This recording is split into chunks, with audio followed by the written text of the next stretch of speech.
Hello friends, इस video में हम आप लोगों को जेनेटिक इंजीनियरिंग से कुछ मल्टीपल चॉइस क्वेश्चंस को कराएंगे जो कि नीट 2021 के लिए बहुत ही इम्पॉर्टेंट है। तो इसका फर्स्ट वीडियो मैं बना चुकी हूँ, ये पार्ट 2 है और उसी के कंटिन्यूएशन में ये आगे के क्वेश्चंस हैं। ठीक है, तो नेक्स्ट जो क्वेश्चन है वो है 37। Restriction endonuclease are also called. Restriction endonuclease को हम और क्या कहते हैं? ऑप्शन 1 है मॉलिक्यूलर सीजर, ऑप्शन बी है मॉलिक्यूलर स्टिचर, ऑप्शन थर्ड है डीएनए सिंथेसिस, ऑप्शन डी है पॉलीमरेजेज। तो रेस्ट्रिक्शन एंडोन्यूक्लिएजेज को हम मॉलिक्यूलर सीजर भी कहते हैं। ठीक है, जो रेस्ट्रिक्शन एंडोन्यूक्लिएज है उनको हम मॉलिक्यूलर सीजर इसलिए कहते हैं क्योंकि यह डीएनए के स्ट्रैंड को कट करते हैं। नेक्स्ट जो क्वेश्चन है वो है क्वेश्चन नंबर 38। इन रेस्ट्रिक्शन एंडोन्यूक्लिएज इको R1 में ई स्टैंड फॉर। यह जो रिस्ट्रिक्शन एंडोन्यूक्लिएज जो हैं बहुत सारे वैरायटी के होते हैं, उनमें से एक है इको R1 जिसमें कि ई जो है स्टैंड फॉर। ई किसके लिए स्टैंड है? तो ऑप्शन 1 है एक्सट्रैक्शन, ऑप्शन 2 है the first letter of the gene in which it is present, third है इंडोन्यूक्लिएज एंड डी है इंडेंजर्ड।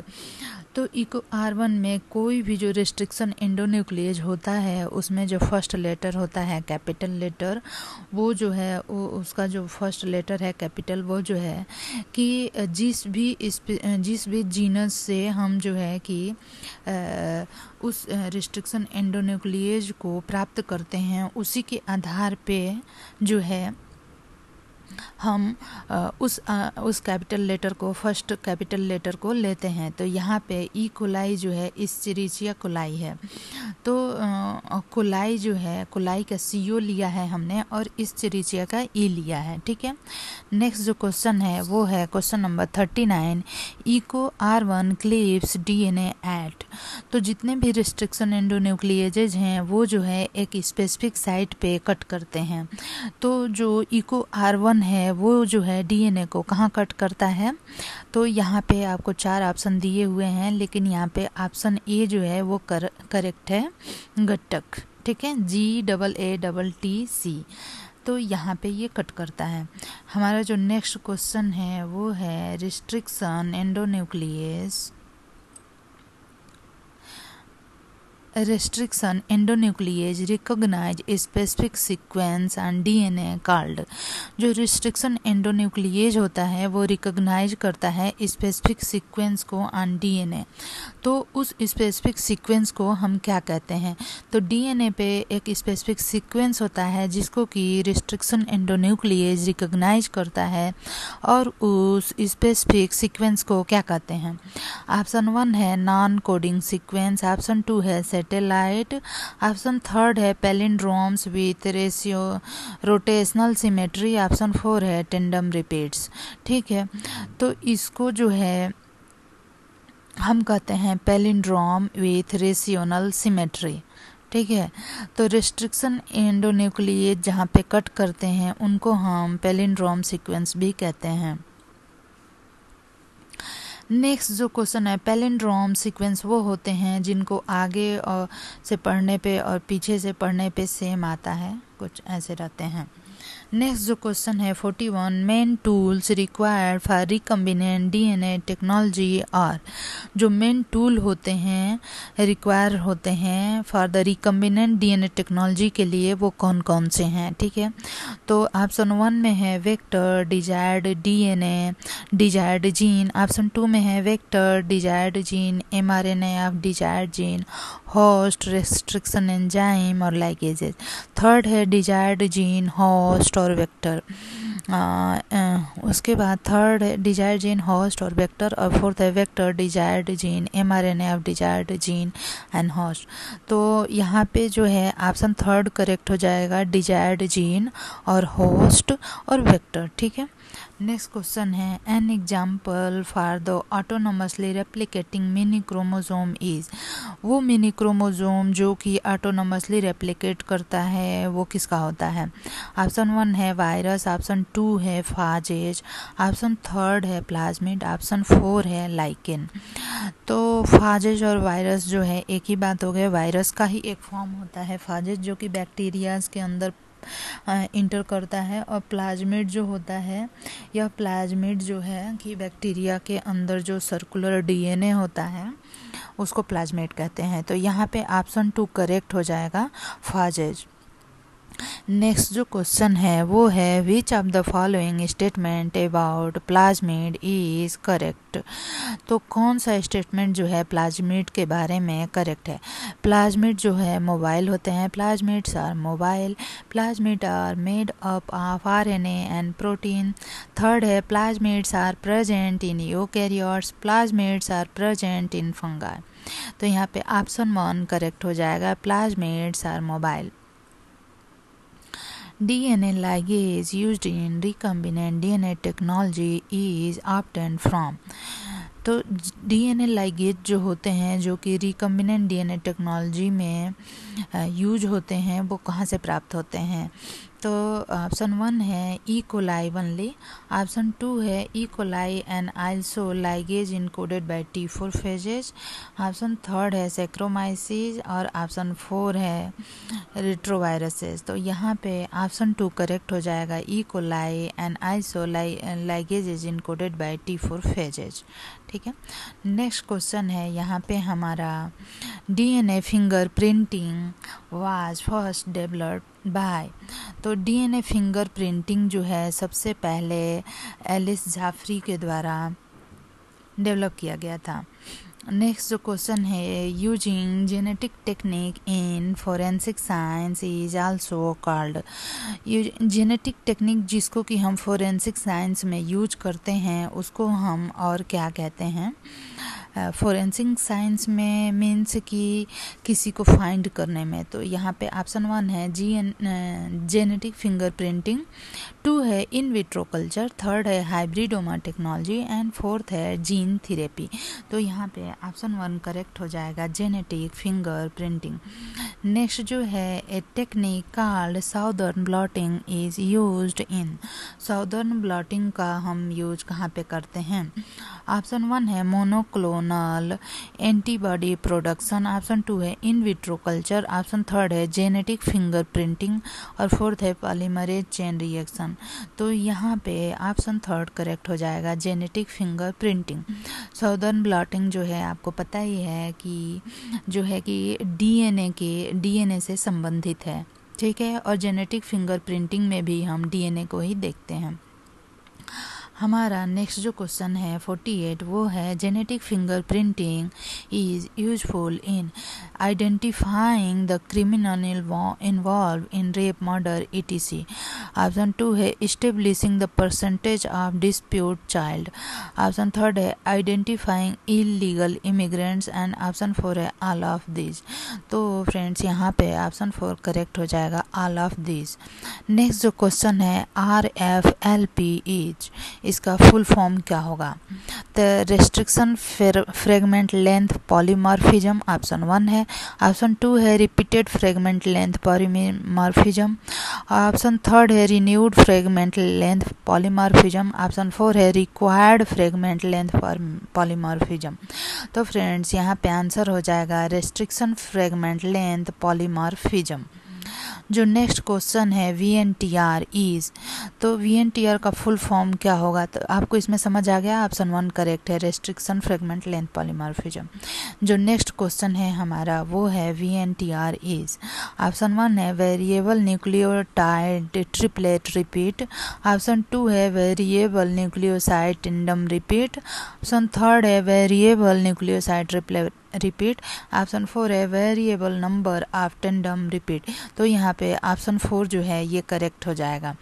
नेक्स्ट जो क्वेश्चन है a small 15 to 30 base long nucleotide sequence use to detect the presence of complementary sequence in DNA sample during DNA fingerprinting is called। तो यहाँ पे option 1 है RFLP, option 2 है probe, option 3 है VNTR and option 4 है reporter gene. तो यहाँ पे ऑप्शन 2 करेक्ट हो जाएगा, probe. A radio active probe used in DNA finger printing contain. एक रेडियो एक्टिव प्रोब जो कि DNA फिंगर प्रिंटिंग में यूज किया जाता है वो है फास्फोरस 32। ऑप्शन 1 करेक्ट है। नेक्स्ट जो क्वेश्चन है वो है 53, electrophoresis technique used in DNA finger printing has to separate. Electrophoresis जो है एक टेक्निक है जिसमें कि हम DNA फिंगर प्रिंटिंग करते हैं, जो कि हेल्प करता है क्या सेपरेट करने में, DNA सेगमेंट्स को, cell from the DNA, tissue और RNA फ्रॉम द DNA। तो यहाँ पे आंसर हो जाएगा DNA सेगमेंट्स को। नेक्स्ट जो क्वेश्चन है 54 वो है in DNA finger printing even a small amount of DNA obtained from sample collected at crime place can be multiplied into millions of copy by using technique called। तो यहाँ पे option 1 है auto radiography, option 2 है southern blotting, option 3 है polymerase chain reaction, option 4 है electrophoresis. तो यहाँ पे आंसर करेक्ट हो जाएगा पॉलीमरेज चेन रिएक्शन। नेक्स्ट जो क्वेश्चन है वो है in DNA finger printing the DNA from the gel is transfer to for hybridization. Means कि DNA फिंगर प्रिंटिंग में DNA को जेल से कहाँ ट्रांसफ़र किया जाता है हाइब्रिडाइजेशन के लिए। तो ऑप्शन 1 है कि नाइट्रोसेलुलोज मेम्ब्रेन पे, ऑप्शन 2 है एगरोज पे, ऑप्शन 3 है ऑटो रेडियोग्राम पे और ऑप्शन 4 है PCR पे। यहाँ पे आंसर हो जाएगा नाइट्रोसेलुलोज मेम्ब्रेन पे। नेक्स्ट जो क्वेश्चन है 56, southern blotting is a technique used in genetic finger printing is called so because. Southern blotting जो है एक टेक्निक है जेनेटिक फिंगर प्रिंटिंग ही, और इसको हम ये कहते हैं क्यों। ऑप्शन 1 है the blotting is done from the south east side, और ऑप्शन 2 है it was discovered by a scientist E.M. Southern, option 3 है it was popular in south America, option 4 है it was popular in southern country. तो southern blotting जो technique का नाम दिया गया है वो E.M. साउदर्न के नाम पे दिया गया है। During DNA fingerprinting, DNA nucleotide hybridized with probe can be detected through। तो ड्यूरिंग DNA फिंगर प्रिंटिंग के दौरान क्या होता है, जो DNA न्यूक्लियोटाइड होता है वो हाइब्रिडाइज होता है with the probe can be detected through. और इसको हम कैसे डिटेक्ट कर सकते हैं, इलेक्ट्रोफोरेसिस के द्वारा, 2 है पॉलीमरेज चेन रिएक्शन के द्वारा, ऑटो रेडियोग्राफी के द्वारा और hybridoma. DNA nucleotide hybridize with probe, उसको जो है हम डिटेक्ट करते हैं ऑटो रेडियोग्राफी के द्वारा। तो यहाँ पे ऑप्शन 3 जो है ये करेक्ट हो जाएगा। नेक्स्ट जो क्वेश्चन है हमारा DNA finger printing helps in identifying illegal immigrants, option 2 है detecting the real parent of the child, and 3 है detecting the suspect involve in crime, और 4th है ऑल ऑफ दीज। तो यहाँ पे ऑप्शन 4 करेक्ट हो जाएगा, all of these. Next question है 59, RFLP VNTR probe are some of the terminology associated with hybridoma technology. 2 है टिश्यू कल्चर, 3 है DNA finger printing and 4th है नन। तो RFLP restriction fragment length polymorphism and variable number tendon repeat and probe are the some terminology used in the DNA fingerprinting। ठीक है, तो option 3 correct हो जाएगा। Next जो question है 60, Dolly the first animal produced through cloning is. तो जो सबसे पहली जो है कि क्लोनिंग के द्वारा जो एनिमल प्रोड्यूस किया गया था वो सीप था जिसका नाम डॉली था। तो ऑप्शन 4 करेक्ट हो जाएगा। यहाँ पे नेक्स्ट क्वेश्चन है some of the steps involve in DNA finger printing are listed below. कुछ जो स्टेप्स जो कि DNA फिंगर प्रिंटिंग में इन्वॉल्व होते हैं उनको यहाँ पे लिखा गया है, जिसमें कि 7 स्टेजेज हैं, तो कौन सा स्टेज हम सबसे पहले करते हैं और कौन सा उसके बाद, कौन सा उसके बाद और कौन सा लास्ट में, ठीक है। तो ये यहाँ पे दिया गया है। तो सबसे पहला काम तो हम करेंगे कलेक्टिंग सैंपल, जो कि सेकेंड स्टेटमेंट है। उसके बाद उसमें से हम डीएनए को एक्सट्रैक्ट करेंगे। उसके बाद treating DNA with restriction endonuclease, तो इन तीनों को हम मिला लेंगे। तो पहले तो दूसरा स्टेटमेंट, उसके बाद पहला, उसके बाद थर्ड। तो हम ये देखेंगे तो हमें जो है ऑप्शन 2 यहाँ पे मिल जाएगा, तो जो कि ऑप्शन 2 जो कि करेक्ट है। नेक्स्ट जो क्वेश्चन है, an aged person is suffering from atherosclerosis since conducting a surgery is very difficult due to his old age, which of the therapy can be avoided to him to overcome the problem. तो यहाँ पे कह रहा है कि since conducting a surgery very difficult due to his old age, which of the therapy can be advise to him to overcome the problem. Gene therapy for anticoagulant, second है gene therapy for formation of geogenic factors, third है both 1 and 2, और fourth है genetics and finger printing. तो यहाँ पे कह रहा है कि विच of the therapy can be advise, उनको जो है कौन सी थेरेपी जो है एडवाइस करनी चाहिए। तो यहाँ पे gene therapy for anticoagulant, gene therapy for formation of angiogenic factors, ठीक है। तो यहाँ पे जो है ऑप्शन 1 और ऑप्शन 2 दोनों करेक्ट है, तो इसलिए यहाँ पे ऑप्शन 3 करेक्ट हो जाएगा, बोथ 1 and 2। नेक्स्ट जो क्वेश्चन है वो है 63, gene therapy can be made highly effective bye conducting. Gene therapy को किसके द्वारा हाईली इफेक्टिव बनाया जा सकता है। ऑप्शन 1 है gene therapy for each and every tissue, second है gene therapy through injecting modified cell, option 3 है gene therapy for stem cells and bone marrow cells, and fourth है जेनेटिक्स एंड फिंगर प्रिंटिंग। तो 63 question का answer हो जाएगा option number 3, gene therapy for stem cells and bone marrow cells. Next जो question है वो है gene therapy a technique that helps इन, एक जीन थेरेपी जो है एक टेक्निक है जो कि हेल्प करता है saving endangered species, curing genetic disorders, clonal propagation, and fourth है प्रोड्यूसिंग मोनोक्लोनल एंटीबॉडी। तो जीन थेरेपी जो है क्या है, एक टेक्निक है जो कि हेल्प करता है किसमें, सेविंग, जीन थेरेपी जो है कि एक टेक्निक है जो कि हेल्प करता है किसमें, हेल्प करता है सेविंग इंडेंजर्ड स्पीसीज को, क्योरिंग जेनेटिक डिसऑर्डर्स को, और क्लोनल प्रोपोगेशन को, प्रोड्यूसिंग मोनोक्लोनल एंटीबॉडीज को। तो यह जो है जीन थेरेपी हेल्प करता है इन क्योरिंग जेनेटिक डिसऑर्डर्स। तो जीन थेरेपी हेल्प करता है क्योरिंग जेनेटिक डिसऑर्डर, तो ऑप्शन 2 करेक्ट हो गया। नेक्स्ट जो क्वेश्चन है 65 है, तो यहाँ तक हम लोगों ने कर लिया 64 तक। तो ये जो है अगर हम इसमें पूरा करेंगे तो ये वीडियो काफ़ी लंबा हो जाएगा, तो इसलिए नेक्स्ट जो क्वेश्चन है 65 से उसके आगे का मैं नेक्स्ट वीडियो में कराऊंगी। और अगर आपको मेरा वीडियो पसंद आता है तो मेरे चैनल को सब्सक्राइब करिए और मेरे वीडियोज़ को लाइक करिए और अपने फ्रेंड्स में शेयर करिए, काफ़ी हेल्पफुल रहेगा। ठीक है, धन्यवाद।